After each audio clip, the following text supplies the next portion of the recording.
오늘은 하나님의 나라라는 제목으로 같이 은혜를 나누겠습니다. 오늘 14절에 보면 요한이 잡힌 후라고 돼요. 요한이 잡힌 후. 누가 잡혔어요? 요한이 잡혔습니다. 요한이 누군지 아십니까? 세례 요한이에요. 세례 요한은 하나님의 보내심을 받은 사람이고, 또 예수님이 본격적으로 사역을 시작하시기 전에 주 예수님의 길을 예비한 사람입니다. 그래서 그가 한 일은 많은 사람들에게 회개의 세례를 베풀었습니다. 그래서 그 세례 요한의 세례를 받은 많은 사람들이 나중에 이제 예수님의 제자가 되는 경우가 많았습니다. 대표적인 사람이 안드레입니다. 안드레는 원래 세례 요한의 제자였는데 이제 세례 요한의 사역을 다 마치니까 그 안드레가 예수님께 가서 제자가 됐습니다. 이렇게 예수님의 길을 예비하고 또 준비했던 이 세례 요한이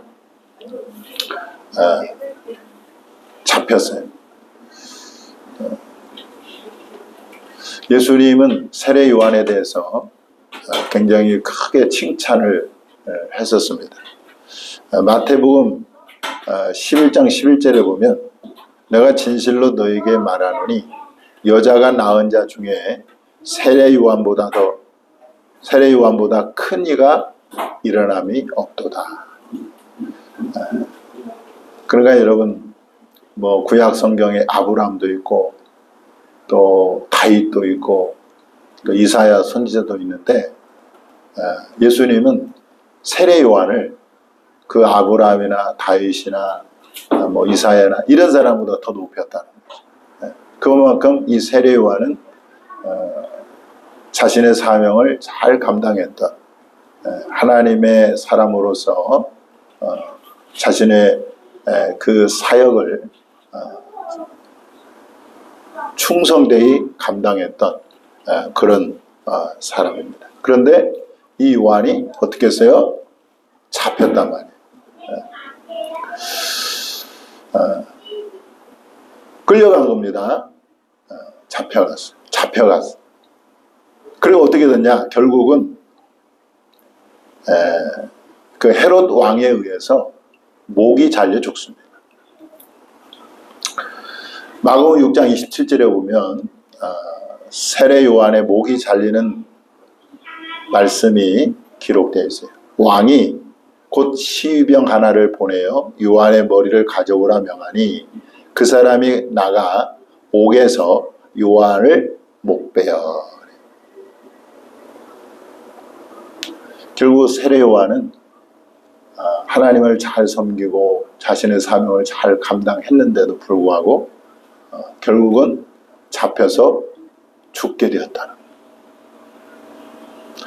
우리가 생각할 때 하나님의 사명을 잘 감당하고 하나님을 잘 섬기면 이 땅에서 복을 받고 잘 되어야 되는데 그렇지 않다는 거죠.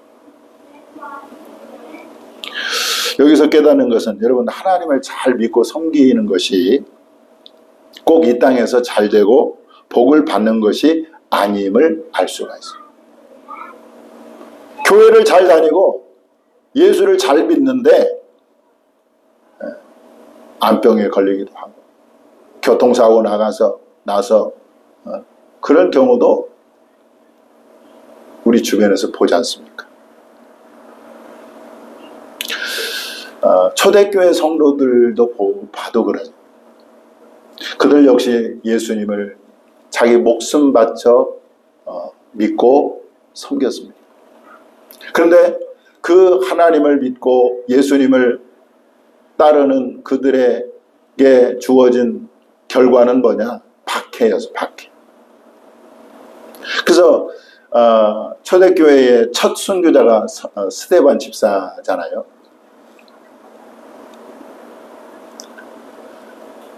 사도들이 아니라 12사도가 아니라 집사가 먼저 첫 순교를 했다는 거. 그런데 그 스데반을 죽이는데 앞장섰던 사람이 바로 나중에 사도 바울 사도가 되는 사울인데, 그 사울이 이렇게 나옵니다. 사울은 그가 죽임당함을 마땅히 여기더라. 스데반 집사가 죽는 것이 마땅하다 이 말. 그날에 예루살렘에 있는 교회에 큰 뭐가 있어요? 박해가 있어요. 사도 외에는 다 유대와 사마리아와 모든 땅으로 흩어지니라. 여러분들, 이게 예수 잘 믿는 결과예요. 하나님을 잘 섬긴 결과가 자기 고향에서 살지 못하고 고향을 떠나서 흩어지는 그런 결과를 가져왔다는 것입니다. 세례 요한도 그렇고 초대교회 성도들도 그렇고 어떻게 이런 삶을 살 수 있을까? 여러분, 사람은요 이기적인 습성이 있잖아요. 그러니까 종교도 자기에게 유익되면 종교를 갖는 거예요. 자기에게 유익되지 않으면 종교를 갖지 않는 것이 사람의 본성입니다. 그런데 지금 예수 믿어서 집이 지금 목이 잘리고 집에서 살지 못하고 쫓겨나가고 박해를 받고,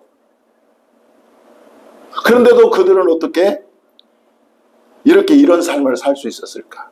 여러분, 오늘날 성도들의 신앙과 원조인 초대교회 성도들 또 믿음의 사람들의 그 신앙을 비교해 보면 너무 현격하게 차이가 있는 것을 볼 수 있어요. 어떻게 그러한 핍박을 받고 박해를 받고 죽임을 당하고 이럼에도 불구하고 하나님을 믿는 믿음을 놓지 않고 끝까지 믿음을 지켰을까?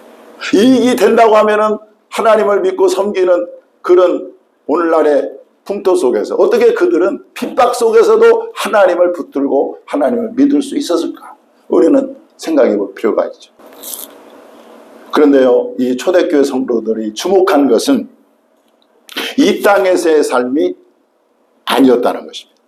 그들이 주목한 것은 하나님의 나라였습니다. 하늘에서 누리게 될 영원한 영광을 그들은 바라보았다는 것입니다.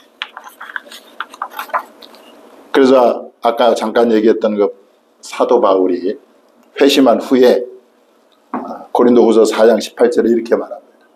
자, 우리가 주목하는 것은 보이는 것이 아니요 보이지 않는 것이니 보이는 것은 잠깐이요 보이지 않는 것은 영원합니다. 이 보이는 이 세상은, 이 땅은 잠깐이지만 보이지 않는 것은 영원하다, 이렇게 말씀합니다. 여러분들, 우리의 삶이라는 게 사실 잠시 잠깐입니다. 야고보서에 보면 야고보 사도는 뭐라고 얘기하느냐? 우리 너희 생명이 무엇이냐? 너희는 잠깐 보이다가 없어지는 안개니라. 저도요 이제 내일 모레면 60을 바라고 있어요. 세월이 너무 빨라. 이 땅의 삶은요 잠깐이라. 그러나 하나님의 나라는 영원하다는 것입니다. 그래서 그 초대교회 성도들이 바라봤던 것은 이 땅에서의 삶이 아니라 영원한 하나님의 나라, 하나님의 영광을 바라보면서 그들은 기꺼이 주와 복음을 위해서 고난의 삶을 살았던 것입니다. 바울은 말합니다.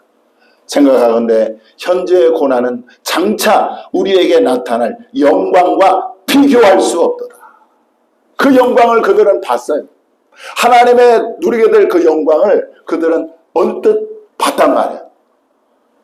아니 뭐 안 보고 어떻게 할 수? 그런데 그들은 보이지 않는 그 하나님의 나라의 영광을 맛보고 잠깐 보았기 때문에 그 잠깐 사는 삶 속에서도 고난 속에서도 너끈히 자신의 신앙을 지켰다는. 심지어요 이 초대교회 성도들은요 지금 우리는 박해 시대를 살고 있지 않지 않습니까? 그런데 초대교회 성도들은 박해 시대를 살았어요. 그래가지고 감옥에 가기도 하고 그리고요 재산도 빼앗기기도 했습니다. 그런데 오히려 기뻐했다. 자, 히브리서 10장 34절에 너희가 갇힌 자를 동정하고 너희의 소유를 빼앗기는 것도 기쁘게 당한 것은 더 낮고 영구한 영원한 소유가 있는 줄 알미라. 여러분들, 우리가 신앙생활에서 무엇을 기대하십니까? 이 땅의 복입니까? 하늘의 복입니까? 저와 여러분의 신앙의 그 지향점은 이 땅이 아니라 하늘의 복이 될 수 있기를 바랍니다. 그게 우리가 초대교회의 신앙의 원형으로 그게 진짜 신앙. 요한이 잡힌 후에 오늘 14절에 보면 예수께서 갈릴리에 오셔서 하나님의 복음을 전파했다, 이래 나옵니다. 자, 요한이 잡혔어요. 자, 요한도 하나님의 인류를 구원하기 위한 하나님의 구원 사역에 세례 요한도 쓰임을 받았어요. 그래서 그가 이제 잡혀서 순교를 하고, 바로 이어서 누가 등장합니까? 예수님이 등장해서 또 같은 일을 하는 거예요. 구원 사역을 또 이어가는 거예요. 세례 요한의 메시지가 회개하라, 천국이 가까이 왔느니라 라는 메시지였는데, 예수님 메시지도 동일합니다. 회개하라, 천국이 가까이 왔느니라. 오늘 본문에서는 회개하고 복음을 믿으라 이렇게 나왔잖아요. 자, 예수님의 3년의 공생의 사역을 다 마쳤어요. 십자가에서 죽으시고 부활하시고 승천하신 후에 그 구원 사역, 하나님의 구원 사역을 또 누가 이어받았습니까? 제자들이 이어받아. 제자들이. 자, 제자들의 메시지는 또 뭡니까? 회개하라. 제자들이 나가서 회개하라, 전파하고. 그 제자들이 예수님의 구원 사역을 이어받아서 또 복음을 전하다. 그들이 또 다 죽고 나니까 또 누가 일어났습니까? 바로 많은 수많은 선교사들이 그 사역을 이어받았어. 그 구원 사역을 계속 해왔던 것입니다. 우리나라 최초의 선교사는 영국의 토마스 선교사입니다. 1866년 이 토마스 선교사가 아내와 함께 중국에 선교사로 왔다가 아내가 죽습니다. 20대 나이, 젊은 나이에 죽어요. 그러니까 큰 슬픔을 안고 이제 있는 상황에서 하나님께서 또 이 조선에 복음을 전하라고 하는 소명을 가지고 이제 조선 땅에 발을 디딥니다. 그가 이 조선 평양 대동강으로 미국 상선 제너럴 셔먼호를 타고 이제 대동강으로 와서 평양에 와서 복음을 전하려고 왔는데, 당시에 조선은 외국 문물에 대해서 거부를 했습니다.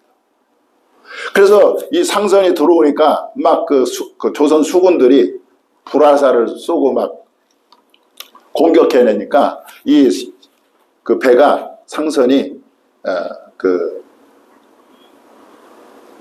상륙하지 못하고 뒤로 후퇴하는 과정 가운데 이 대동강물이 간조로 해서 물이 줄어드는 거예요. 그래가지고 이 배가 자초가 돼버렸네. 자초가 되니까 움직일 수가 없잖아요.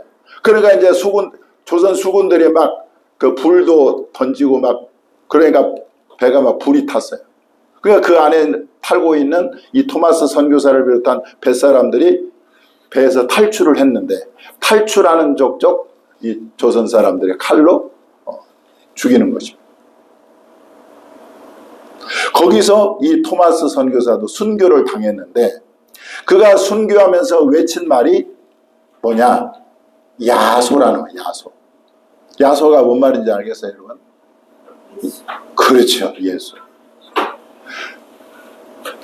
예수를 외치고, 그리고 자기가 가지고 왔던 그 성경을 뿌렸습니다. 그리고 그는 죽었어요. 그런데요, 그의 죽음은 헛되지 않았습니다. 당시에 사형 집행관이었던 이 박춘권이라는 사람이 이 토마스 선교사가 뿌린 성경책을 읽고 예수를 믿게 됩니다. 뿐만 아니라 당시 11살이었던 최치량이라는 사람이 그 제너럴 셔먼호에 구경 갔다가 참수하는 현장을 목격하게 되고 그 토마스 선교사가 뿌린 성경책 3권을 집으로 가져옵니다. 그게 한문 성경이니까. 그리고 그때는 종이가 귀하잖아요. 성경 3권을 가지고 집으로 와서 이제 집에다 놨는데 그걸 읽다 보니까 이 사람도 예수를 믿게 돼서 조선 최초의 장로 교인이 되었고 교회 창립의 주역이 되었다는 것입니다. 이렇게 토마스 선교사의 순교 이후에 1885년 4월에 장로교 선교사 언더우드와 감리교 선교사 아펜젤라가 인천 제물포항에 와서 이 땅에 또 복음을 전해 주었습니다. 그렇게 선교사들이 전해준 복음이 지금 우리에게까지 온 거예요. 따라서 여러분, 예수님은 승천하시기 직전에 제자들에게 유언처럼 이렇게 말씀하셨습니다. 자, 같이 한번 읽어보겠습니다. 시작. 또 그의 이름으로 죄사함을 받게 하는 회개가 예루살렘에서 시작하여 모든 족속에게 전파될 것이 기록되었으니 너희는 이 모든 일의 증인이라. 예. 모든 족속에게 전파될 것이 기록되었으니 너희는 이 모든 일의 증인이라 말씀합니다. 그래서 이제 선교사들의 그 구원 사역을 이어받아서 이제 누가 해야 됩니까? 우리가 그 일을 감당을 해야 된다는 거예요. 그래서 여러분, 우리에게 온 이 복음을 이제는 우리가 이어받아서 우리가 복음을 전해야 되는데 아직 믿지 않는 가족이나 친척이나 이웃에게 회개하고 예수 그리스도를 믿으라고 이렇게 전하는 저와 여러분이 돼야 될 줄 믿습니다. 이번에 7월 28일, 29일 날 우리 형제들 모임이 있어요. 우리가 7남매인데 그래서 이번에 저쪽 전라도에 사시는 분들이 많았고 서울에 사는 분들도 많아서 중간에 모여가지고 1박 2일 동안 형제 모임을 합니다. 그런데 제가 아예 처음부터 첫날 모여서 예배를 드리겠다고 선포를 해버렸어요. 그래서 제가 이제 예배 순서제도 다 만들어 가서 거기서 이제 복음을 전하려고 하는데 형제들 중에 우리 권사님처럼 열심히 잘 믿는 분도 있고 믿는다고 하는데 믿음이 없는 형제들도 있고 안 믿는 형제들도 있고 그래서 제가 형제들에게 복음을 전해야 되겠다 이런 결심을 하고 지금 기도하고 있습니다. 여러분들 기회 있을 때마다 특히 믿지 않는 가족들에게 회개하고 복음을 믿으라고 전할 수 있기를 바랍니다. 자, 예수님이 갈릴리에 오셔서 하나님의 복음을 전파하셨습니다. 하나님의 복음은 뭘 말하느냐? 하나님의 나라를 의미합니다. 예수님은 하나님의 나라를 전파했습니다. 오늘 본문 15절에서 그것을 확인할 수 있습니다. 때가 찼고 하나님의 나라가 가까이 왔으니 회개하고 복음을 믿어라.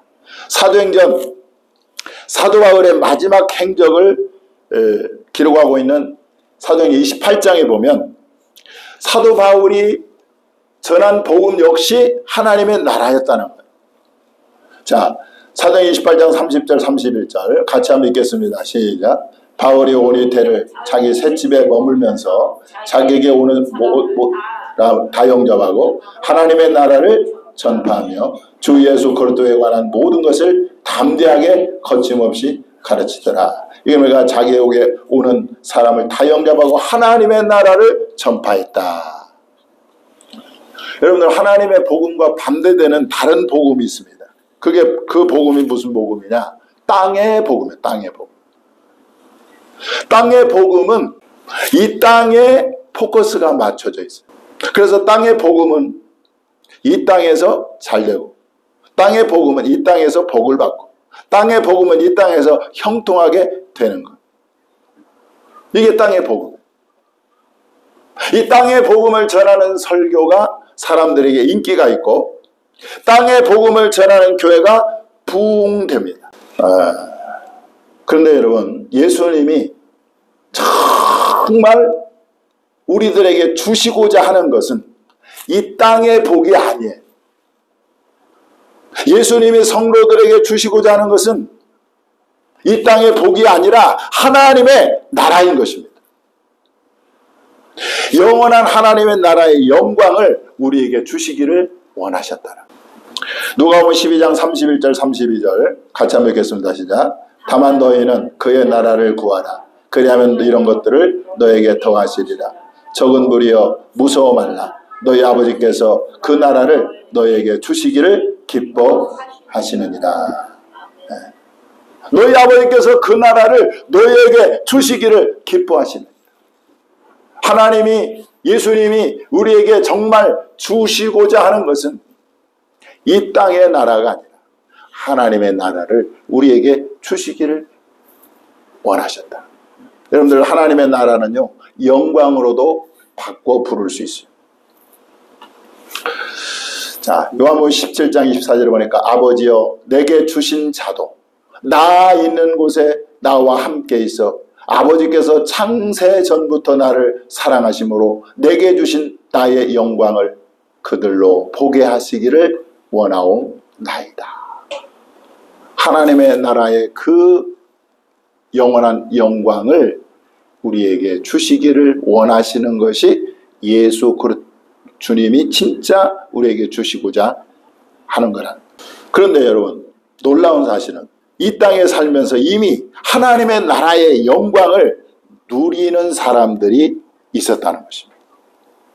아까 얘기했죠. 어떻게 그 고난 속에서, 어떻게 그 박해 속에서, 어떻게 그 순교 현장에서 끝까지 믿음을 지킬 수 있었을까라고 할 때 그들은 하나님의 나라의 영광을 이 땅에 살면서도 잠깐 맛보게 됐다는 거예요. 잠깐 경험하게 됐다는 거예요. 그것이 어떻게 나옵니까? 이렇게 나옵니다. 자, 읽어보겠습니다. 시작. 예수를 너희가 보지 못하였으나 사랑하는도다.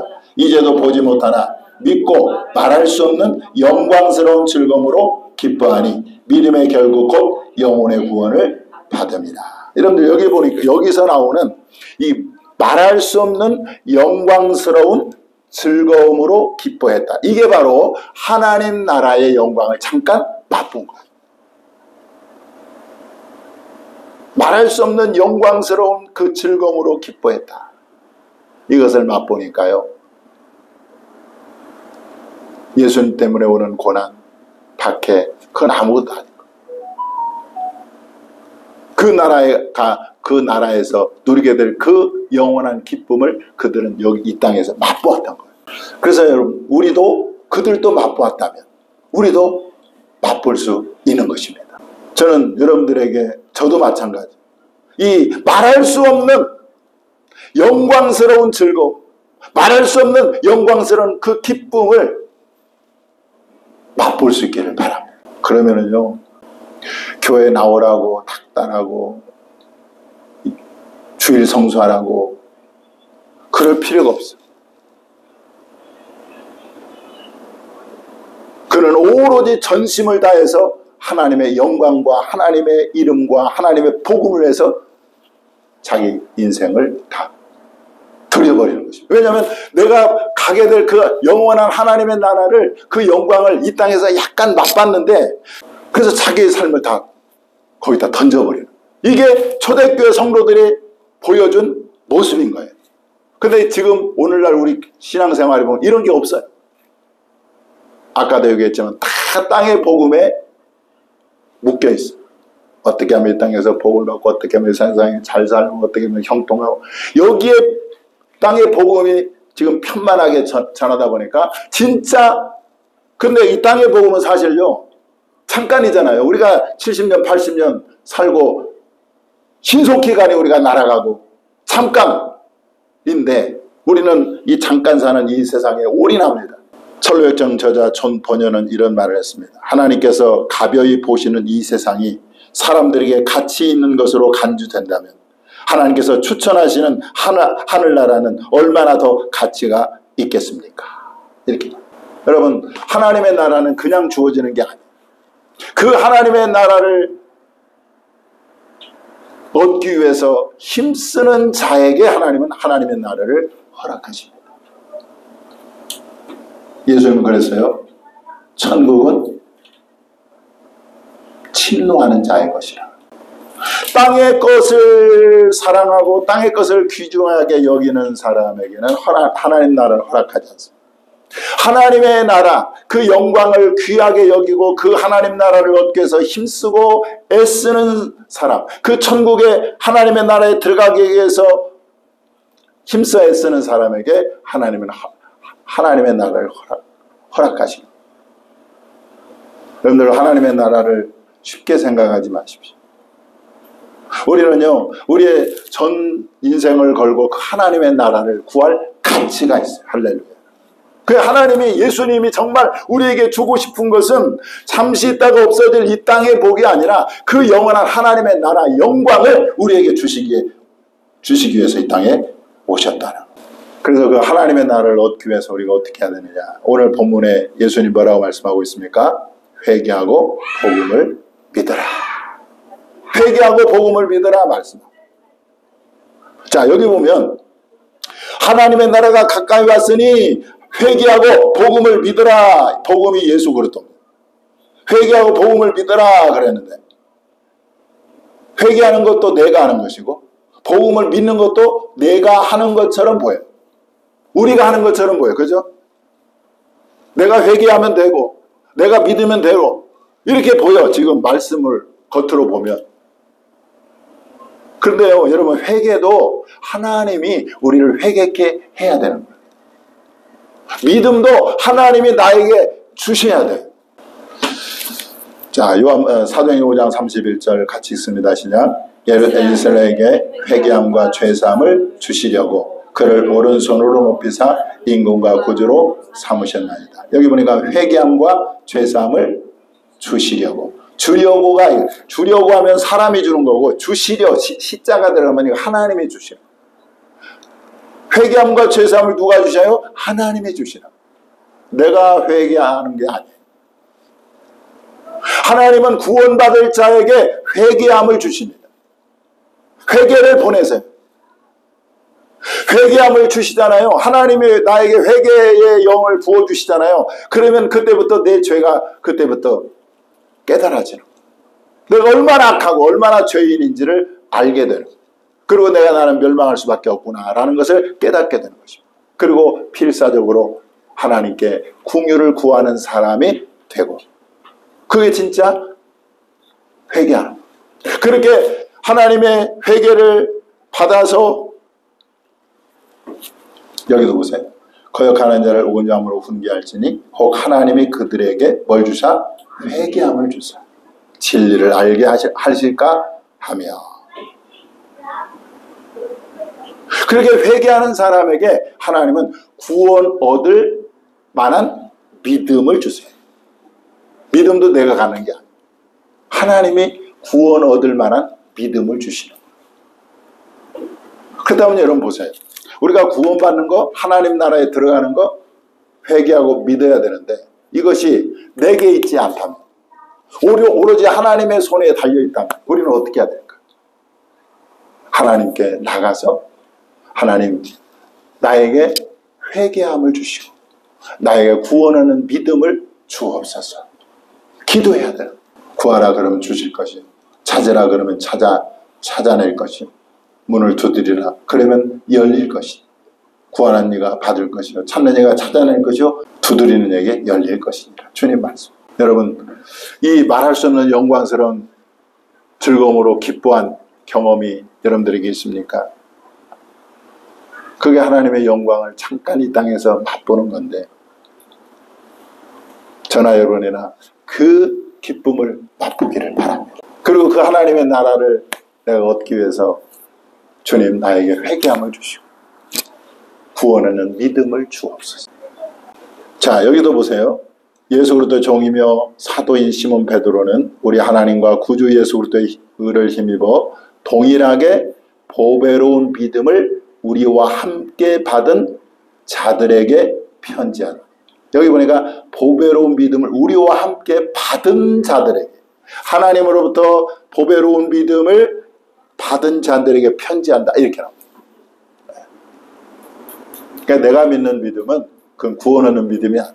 하나님이 주시는 믿음을 우리가 받아야 우리가 비로소 하나님의 나라를 유업으로 받을 수 있는 것입니다.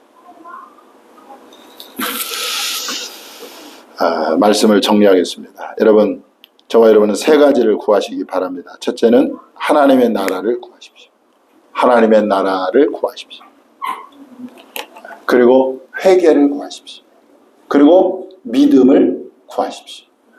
구하는 자에게 하나님께서 하나님의 나라를, 회개함을, 믿음을 주셔서 하나님의 백성 삼아 주실 것입니다.